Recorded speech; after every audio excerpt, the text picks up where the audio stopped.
Thank you, Carl. Let's bring in Dave. Dave, let's talk about the quarter. A sixth straight quarterly loss. $1.53 a share was the loss, worse than the street was expecting. But you put out a memo to your employees as soon as the numbers came out, and you said in that memo you believe that this is an inflection point. 2021 is an inflection point. Why do you believe that, and why do you think that you are, and I'm not trying to put words in your mouth, but starting to turn the corner here? Welcome, welcome, welcome. Welcome to another one of our videos, and welcome to our channel. I'm back from my trip here on a Sunday afternoon. I'm trying to get a video out here on Boeing. There's a lot of things that happened with Boeing this past week. We'll get into their earnings, and they still have some aircraft issues. And I'll show you a couple of interviews with CNBC and one with the CEO.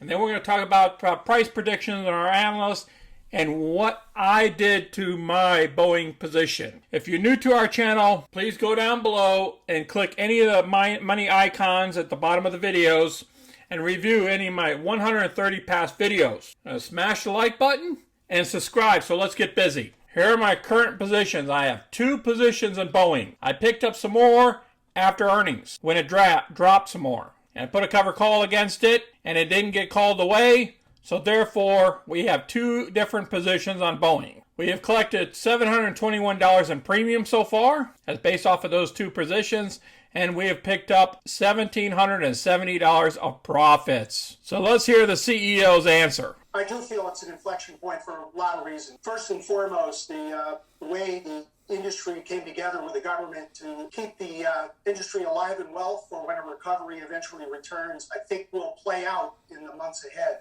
Because I believe, at least in this country, in the United States, and a few other domestic markets, traffic really is ready to burst back. Our customers are busy getting ready for it.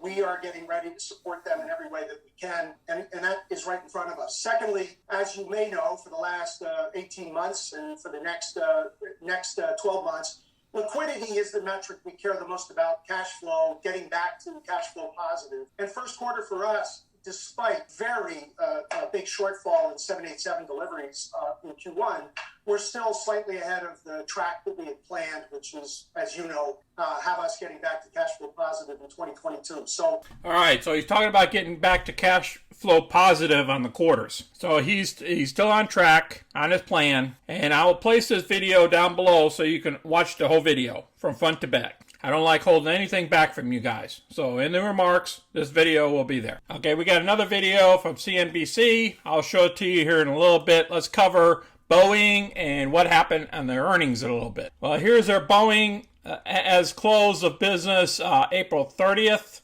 at 4 p.m. As you can see, it dipped, but then again, the overall markets dipped too. These are the futures. They're going higher, but we don't know what it's going to look like tomorrow morning. There was some downgrades. So the average price right now is $253.50, and we're currently at $234.31. Here are some of the earnings results. The Boeing 1Q net loss narrows, and the 737 MAX deliveries halted. This came out Friday, and it shows it narrowed to $561 million from $641 million a year over year. And then they talk about the rest of the earnings. They discuss that Boeing reported an adjusted net loss per share of $1.50 in Q1 versus $1.70 in the first quarter of 2020. So that's even better than back in 2020. Then they talk about the reason why there was fewer 787 deliveries. They were talking about the grounding of the 737 down here and the electrical issues. And they talk about the price target right now is $277.92.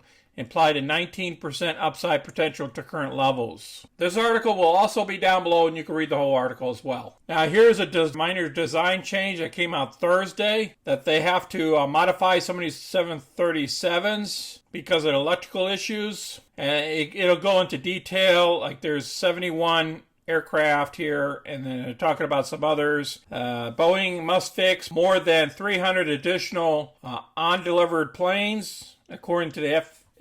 So they're going to get that fix in the mix. As you all know, there was a huge sell-off. You can see all that. Everything was red. But if you look at the $1 intervals here, we are still, the 50-day is still above the 200-day, which the 200-day is the red line. So we're still up above there. We keep visiting this 234 mark. It's like we bounce up and then we come back down to 234. If we stay above 234, then we'll be okay. Then maybe we'll just retrace back up here the 250 or the 248. That I believe we can get back up to the 248. Once all this electrical stuff behind us, we'll be back at the 248 and even higher. And there's some analysts are talking about 3 handle at the end of this year. That means over $300 a share. Okay, we'll show that video coming up here in a second. But this is my belief. If you want to leverage in, this is a decent price unless the NASDAQ starts falling further. Remember, we're part of the NASDAQ. So it could be pushed back down to this level down here. I don't think all the way down to the 200 mark, but it can go somewhere up in here, somewhere around the 217, but it'll still be above the 200 day. Unless there's some serious structural problems with the company, I don't see us back down here, below the 200. Remain diversified and just